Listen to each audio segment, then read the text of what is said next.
Ndongeye nguhaye ikaze nkwifurije kugira umugoroba mwiza aho uri hose mu gihugu cyacu cy'u Rwanda ndetse nawe uri ku migabane itandukanye nko muri Leta zunze ubumwe za Amerika cyangwa se ku mugabane wa Amerika.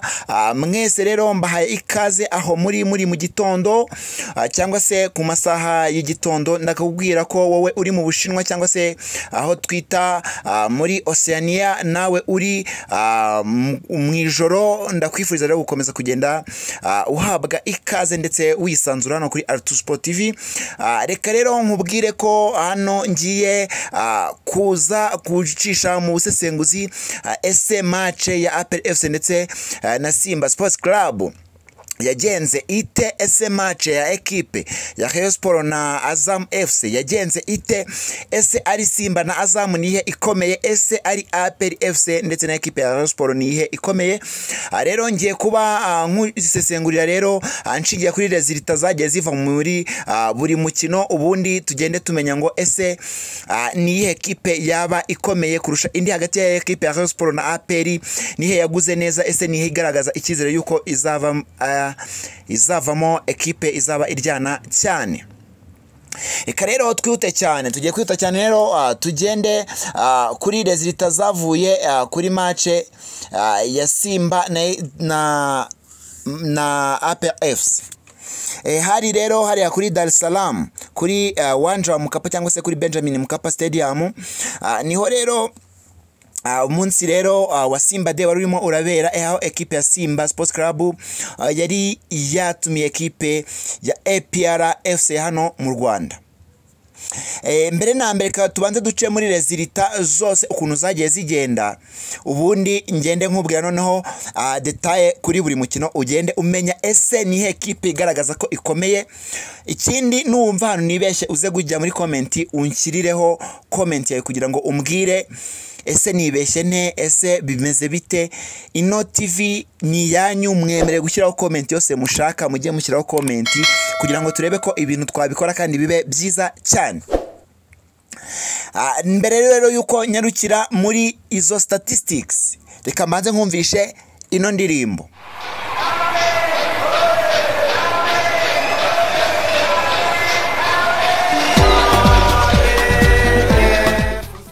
Umaze kuyumva rero, umaze kumva ko natangiye kukwinjizamo nk'umureyo, reka nanone nkumvisha iyi ndirimbo yindi.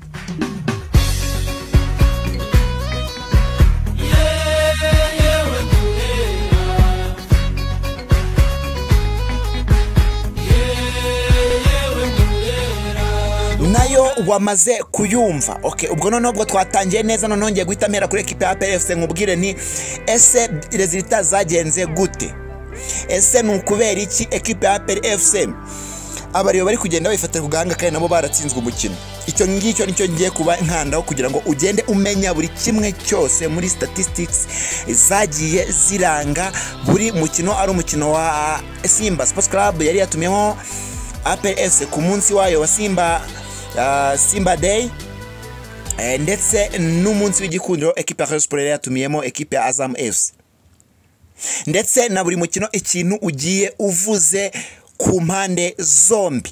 Twihuse cyane sasa, ni ekipe ya Simba Sports Club yabashije kuba itsinda ekipe ya APR FC ibitego 2-0. Ni ibitego 2-0 byatsinzwe ekipe ya APR FC.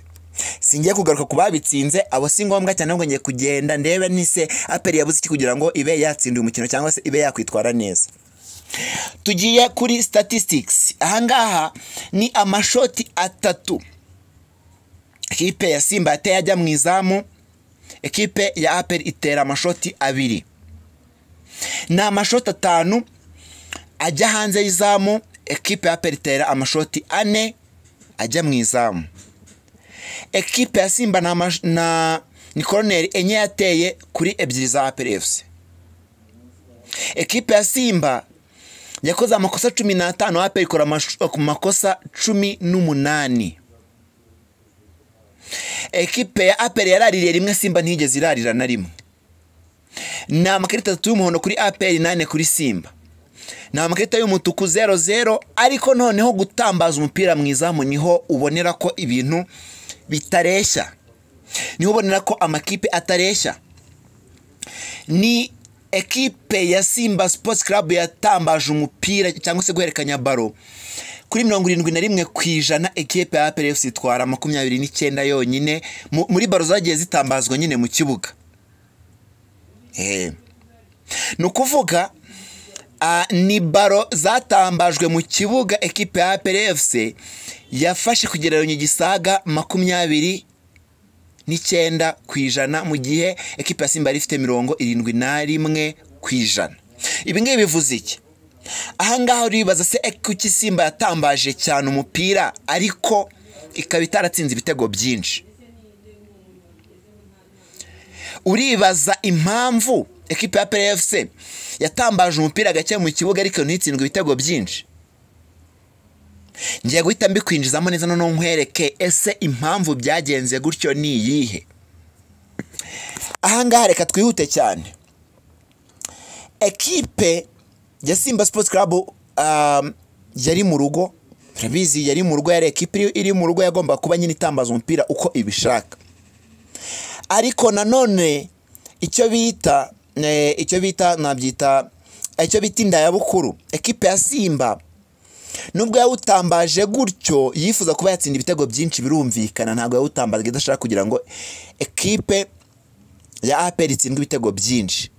Reka nkubwire ko ekipe akenshi yatambaje umupira cyane igatsinda ibitego bikeya, ikintu kiba cyabayeho kiba cyatumye idatsinda ibitego byinshi ko ubona nyine yarushije cyane mu kibuga. Haba habayeho ikintu cyitwa ekipe ibona irushwa. Ndavuga ekipe ya APR FC yari ifite nyine riska nyine kuba ifite inferiority cyane kuruta Simba Sports Club. Yagombaga kudefanda. Nukuvuga ngo umupira mwinshi wakinirwaga imbere y'izamu ariko ekipe ya APR igakora icyo yita gucleaninga baro zigenda zigana ku izamu. Bivuze ko nubwo turi kubona ko APR FC yateye amashoti agana mu izamu, ubwo wenda mu mashoti navuga 8 ekipe ya Simba yateye n'amashoti 6 ekipe ya Simba yateye bisa n'ibyerekera mu ruhande like ajya mu izamu cyangwa se muri corner cyangwa se hanze y'izamu. Nukuvuga biba bisobanuye iki? Biba bisobanuye ko ekipe yavuze ati twe turadefanda dukoreshe counter attack. Bivuze ko ekipe ya APR FC akajemo akantu k'ubwoba iradefanda kubera ko yabonaga irushwa mu kibuga n'undi itakina umupira, yabonaga ikinnye umupira bari witsinde byinshi. Iravuga iti reka twebwe aho kugira ngo dukine umupira reka tudefande. Niyo mpamvu nyine ubona ko ekipe ya Simba yateye amashoti menshi aragana mu izamu najya hanze y'izamu ariko ikarusha ekipe ya APR FC. Ahangaha turemeranya. Reka tugende kuri kona nenye kuri ebyiri. Bita byumvikana ko kona enye kuri ebyiri bisobanura ko nyine urumve ekipe iri mirata kuko byagenda ko sibona kona nyinshi. Bita byumvikana ko ekipe defanda nayo urumva amahirwe make yabonye igana ku izamu yagerageje nyine gucyo bita guprofita occasion igeti yabyaza nyine umusaruro wiyuta icyo bita action rapide cyangwa se rapid actions. Ahangaha ni kwa kundi umutoza avuga ati twe tugiye kwifata tudefande ariko natwe amirwe tubonye tugende dusanga izamu ntabyo gutambaza. Ahangaha ariko ni igihe umutoza bikoresha abona ko asumbirijwe ekipe nibeshya agafungura defense bari mu mutsindi ibitego byinshi, niho umutoza bikora. Nta ekipe nkuru igenda ngo defende uretse yazi gusoma umukino akavuga ati ngiye gusoma umukino nda defenda wenda match nganye cyure draw. Aho ngaho nibwo bishoboka. Ariko ekipe kurusha cyane ubona we ntangiye kugutsinda cyane cyangwa se ubona iri bugutsinde. Oriya yo kuba wakwataka nawe ukaba nkayo uri defendera kugira ngo byibuza amirwe make ubona yakoremo counter attack uyatsinde mu izamu rya adversaire. Tugiye ku makosa. Ekipe ya Simba amakosa akoreye mu kibuga nubwo yabonye amakarita menshi, yakoze amakosa menshi avamo amakarita dore ko yabonye amakarita 4-3 y'imihondo ya APR FC, ariko nanone yakoze amakosa make ugereranyije na APR FC. Bivuze ko ekipe iri mirataka isajectinga o adversaire gukora amakosa. Iyo ekipe iri mirataka adversaire ni gukora amakosa menshi ko byagenda kose. Ibi ngibi bivuze ko iyo uri muri transition defensive, iyo ekipe iri gugoza muri transition defensive nwango iyo iri mirakora transition offensive iri mirakwataka, wowe as defending team ukora amakosa uko byagenda kose. Nimba ekipe iri gutambaza cyane kugira ngo wabuze baro kugira ngo nyine uyibone, iyo nyine utabaye umunyabwenge cyane uyibona ukoze amakosa nyine ukabona amakarita menshi, cyangwa se ugakora amakosa menshi mu kibuga. Ashobora kuba atari amakosa y'amakarita ariko ugakora amakosa avamo imipira y'imiterekano myinshi, amwe avamo nyine kuba bahagariye nyine umusifuzi yavuga ati reka mukoze ikosa, reka ekipe ikorewe ikosa itangiza umupira. Ayo abari tuba utuntu duto tudetaye tuba turi mu kibuga ariko tutagenda twitaho, ariko tuba ari ingenzi cyane nyine mu bigize formation de jeu cyangwa se icyo bita tactical formation. Ahangaha rero nibyo byari zotinze ko ekipe ya APR FC itsindwa, ariko none na nicyo bita possession ball cyangwa se ball possession ibasha kuba iba ntoya kubera ko yabonye niramira byinshi gashaka kuataka cyane bari buyitsinde ibitego byinshi, iravuga ati duhisemo kudefanda katudefande nibinajyamo bijyemo ari bike. Ibyo ngibyo bibaho ko umutoza avuga ati kugira ngo nsebye natsinzwe ibitego 4-5 reka ndefande nikamufure wenda bansinde kimwe cyangwa bibiri ariko ntibibi ibitego byinshi, kuko nabyo buryo umutoza watsinzwe ibitego 5 ku busa nyine ntabwo wavuga ko ufite ekipe, ntabwo nyine icyizere ubuyobozi bukugira wese bubabungana gute umuntu utsinzwe ibitego 5 cyane kuri match ikomeye. Nta cyizere nyine wagirirwa niyo waba uri butware champion waba waratsinzwemo ibitego 5. Niyo mpamvu ujya kubona ukabona nka za Arsenal yahuye na Manchester ariko nta ekipe yatsinda indi bitego birenze difference bitego nimba indi yatsinze nimba wenda nimba City itsinze Arsenal bitego wenda 2 ni 2 kubusa ni 2-1 ni 3-1 3-2 gutya, ariko nta difference ni bitego byinshi zamo. Kubanga aravuga ati nimba ekipe mbona indusha why not nta defend, kuki nta defend. Warabibonye kuri muri championnat ubushize match retour ekipe ya Manchester yanganyije muri Arsenal ubusa ku busa. Babaje Guardiola si wese niki cyatumye unanirwa gutsinda, yavuze ati uretse iyo bavanamo abakinnyi mu kibuga nkatsinda abantu badahari kubera ko bose badefandaga. Uvuga ngo ekipe Arsenal yo yaravuze iti twatwaye amanota atatabanza aho kugira ngo tugabana amanota reka twiyongere iryo nota rimwe aho kugira badutsinde tubure n'inota na rimwe. Ibyo ngibyo umutoza ashobora kubibarira akavuga ati kanye ni defendire. Ndabizika ekipe yanjye ifite defense nziza y'abana bakiri batoya bafite imbaraga bafite iki, turamanika umukinyi tudefande match yose tuyirangize nta gitego tubonywemo. Nitubona amerwe yo gutera mu izamu tuyabyaza umusaruro. Ibyo ngibyo bibaho rwose, ariko aho ngaho ubikora wizeye neza ko hari ikintu nyine uri kurwanira uvuga ati iki kintu nicyo nshaka kurwanira. Icyo ni kimwe. Nanone umutoza ashobora guhitamo kudefanda igihe yatsinze, nabyo bibaho ko umutoza adefanda igihe yatsinze. Ibi ngibi rero nabyo bibaho iyo ubashe kuvuga ati reka nsute n'insinzi yanjye cyangwa se nkore retaining y'insinzi yanjye. Ushaka gusutena insinzi wabonye kugira ngo ubashe kujera amanota, ariko nanone iyo uri burya byinshi, nanone iyo uri umutoza muzima uradefanda kugira ngo utarya byinshi, nabyo bibaho. Ahangaha rero ngewe nkeka ko kuburushwa gutya igatsindwa ibitego bikeya, APR FC yabonye irushwa iravuga iti reka tudefande tudatsindwa ibitego byinshi. Ngewe nuko nkuko wenda ngewe ndi kubiboreba muri resultat cyangwa se muri mu cyo bita statistics nge nagiye mbona imbere yanjye. Reka ni nyarukire cyane njye kuri Rayon Day rero ho ibyo biri kubera hariya i Nyamirambo kuri Kigali Pele Stadium. Angaha kuri Kigali Pele Stadium angaha reka nkunyuriremo statistics za ekipe ya Rayon Sport. Statistics za ekipe ya Rayon Sport yari kugenda ihura n'ikipe ya Azam FC. Angaha yari amashoti ane ya Rayon Sport ajya mu izamu cyangwa zo bita shot on target enye kuri ebyiri za Azam. Zari shot of target cyangwa se imipira yagiye hanze izamu 5 n'umupira umwe wa Azam wagiye hanze izamu. Hari koroneri 7 za Rayon kuri enye za Azam. Gusa Rayon Sport yakoze amakosa 13 azamikora amakosa 10.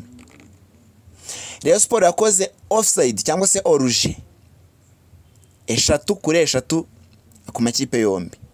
Ikarita imwe y'umuhondo kuri Rayon Sport 4 kuri Azam FC. Nta karita y'umutuku.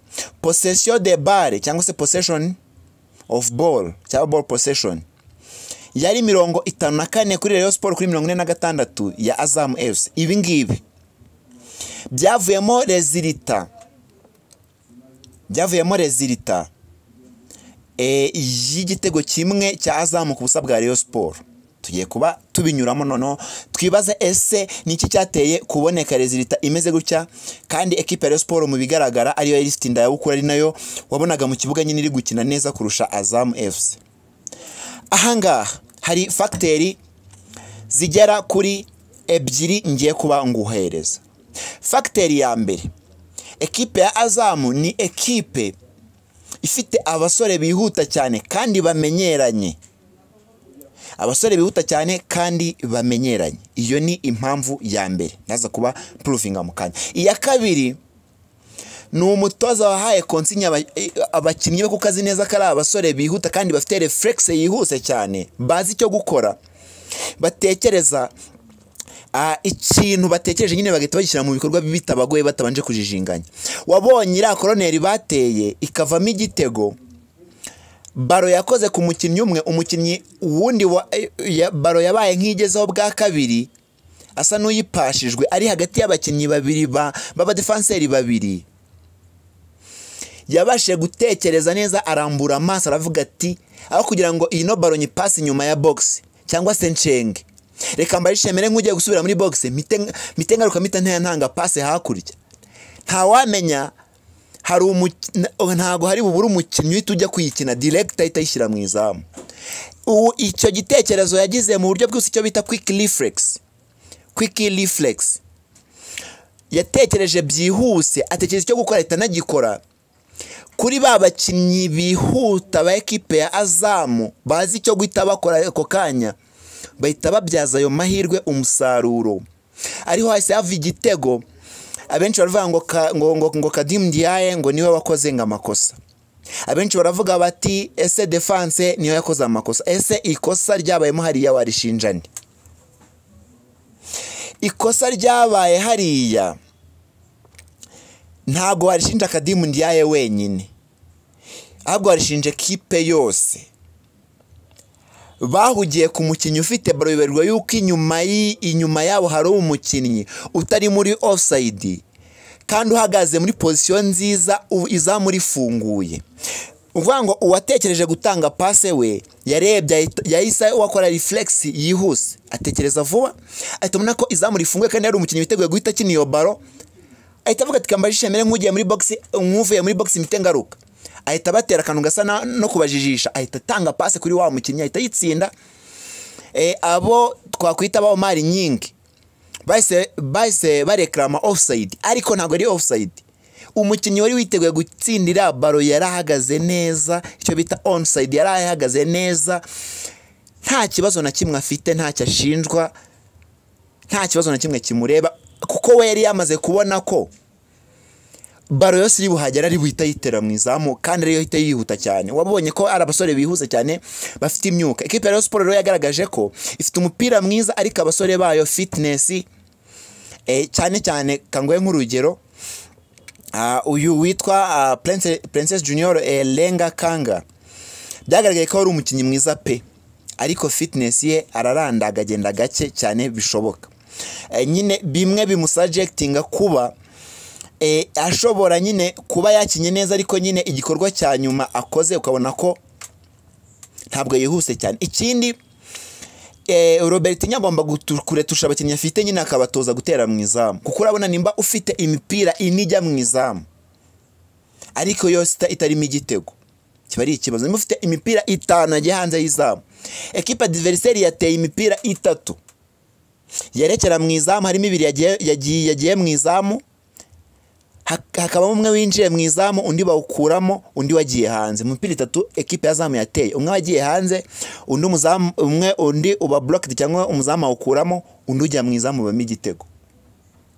Mu gihe equipe ya Rayon Sport yakoze imipira 9, yakubye inshuro 3 ku mipira yakoze, ariko igira resulta itari yitezwe ko ari yo resulta ari kuva muri iyo mipira. Urumva imipira 9 nta gitego na kimwe kirimo, inda gatera imipira 3, umwe ukajyanze y'izamu, undi bakakuramo, undi ukajya mu izamu. Uhita wumva nyine icyo bita quick reflex ndetse n'abakinnyi nyine bazi gupivota cyangwa se gupima ahantu hakenewe.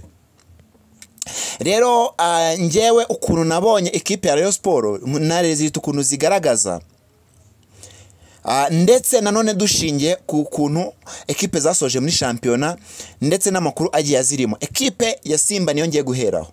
Ekipe ya Simba Sports Club yo ubwayo yasoje ku mwanya wa gatatu ikurikira ekipe ya Azam FC. Ntago ari ibintu bikunze kuba ko ekipe ya Simba Sports Club iba iya gatatu ikurikira Azam, ariko byabayeho. Nukuvuga ngo ni ekipe imaze iminsi ititwara neza, ni ekipe imaze iminsi ititwara neza, ifite rezilita mbi cyane. No muri shampiyona biragaragara. Nubwo yatwaye igikombe cy'amahoro, mu mbabarire igikombe cy'igihugu, ariko ntago ari ekipe iri kwitwara neza ku buryo wavuga ngo ni ekipe ikomeye cyane ko n'abakinnyi bamwe mu bakinnyi bayo bayivuyemo bajya muri Young Africans. Minsi yashize ekipe iri mu bukene, ntabwo nayo imerewe neza cyane. Urumva gutsinda APR yayirushije cyane kugero nyine twabonyeho, biragaragaza ko ekipe ya APR FC hari urwego itarageraho, nyine hari urwego itariho. Sinzenda nimba ari pressure y'ahantu yakiniye idafite indabukuru cyane ko itari imbere y'abafana bayo, nabyo birashoboka yuko ekipe iba frustrated. Ariko se ukibaza ekipe ya APR FC ifite umukino na Azam tariki 22, Azam yaje igatsindira ekipe ya Rayon Sport imbere ya bariya bafana bayo, nubwo Rayon Sport yayirusha ariko igavuga ati nimba bibaye ari amanota 3 wenda ari gukina ibintu bibara, nabanyacyuye cyangwa se ari igikombe nabangitwara igikombe kibara, nubwo yagitwaye ariko kikaba ari igikombe cya pre-season. Uribaza ko ekipe ya Azam zitakoze hano mu Rwanda idafite ikintu ivuze cyane kuri match zayihuza na APR FC. Kuri njyewe irakivuze kubera ko ekipe ya Rayon Sport urayizi ukuntu yari yakinnye mu kibuga n'abafana yari ifite, ubwabyo ntago ari ekipe nyine nke zaza ngo zitsinde ekipe ya Rayon Sport byoroshye imbere y'abafana bangana kuriya. Ekipe ya Azam kuba yarabikoze nta mufana numwe, ibaze noneho ku munsi zaza gukinira mu Rwanda abafana bariyo barahiriye yuko bazaba barimo barafana ekipe ya Azam 100% bazinjira stade bakayuzura. Uribaze ekipe ya Azam nyine motivation ifite uko byagenda kose, ifite motivation ikomeye cyane. Ekipe rero ya APR FC yatsinzwe basi itanakinye n'umupira mwiza imbere ya Simba nakubwiye hari imbere. Ese nizazi igakuramo Azam ikaharenga kagenda muri Djibouti igakuramo Pyramide? Ibaze uwo bita Fiston Kalala Mayele wavuye muri Young Africans, yari top scorer wa Tanzania. Uramuzi ko we na Paco Mzuzwa na Stefan Azizki, urabizi ko bari bafite equipe ikomeye cyane hari ndetse yageze no kuri finali ya CAF Confederations Cup, murabyibuka muri 2022-2023 season, murabyibuka. Ese nimba Fiston Kalala Mayele yicara iyo equipe urumva urwego iriho? Rero kuri njyewe nkurikije ibyo nabonye kuri rezilita ariko ntago ari ibyo nabonye kuki equipe ya Rayon Sport uno mwaka ishobora kuzatungurana ikagira indayabukuru kuri equipe ya APR FC nihatazamo bya bintu byo kwivangira, umutoza agafata equipe ikabapoze ndetse abakinnyi nibazamo bya bintu byabo byo kugenda bakorogana, ndetse n'ubuyobozi bukabahereza ibyo bubagomba. Of course equipe ya Rayon Sport izaba ari imwe mu ma equipe azaba akomeye cyane kuruta uko abantu tubitekereza. Ibyo ni ibintu nabonye nkurikije ibyo nabonye mu kibuga. Ariko na equipe ya APR FC ni equipe isanzwe ikomeye, birumvikana nayo ntago izaba yoroshye, izaba ikomeye birumvikana. Ariko kubyo maze kubona muri iyi pre-season, kubyo maze kubona muri rezilita nge nagiye mbona kuri zino match za amakipe bira akomeye, kuko niyo zo match byibura zikomeye zakinwe muri zino pre-season ku makipe yombi. Nge ndamahirwa akomeye equipe ya Rayon Sport cyane ko ifite umutoza umenyera shampiyona y'u Rwanda, kandi akaba ari n'umutoza wavuye mu Rwanda twaye shampiyona, yaje gutoza igice cya saison ava mu Rwanda twese zikurikira, ava mu Rwanda arenge akinisha equipe mu matsinda arayiharenza igeza muri 1/4, kandi yari equipe ipfundapfunditse ubona ko nta equipe yari ihari.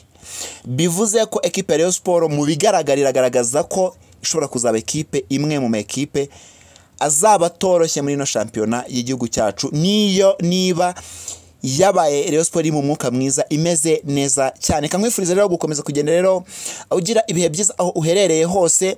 Ikindi kanda subscribe, ni Altour Sport TV. Ni njyewe rero Aldeje Ruturo ukomeje kugenda kwifuriza kumererwa neza cyane.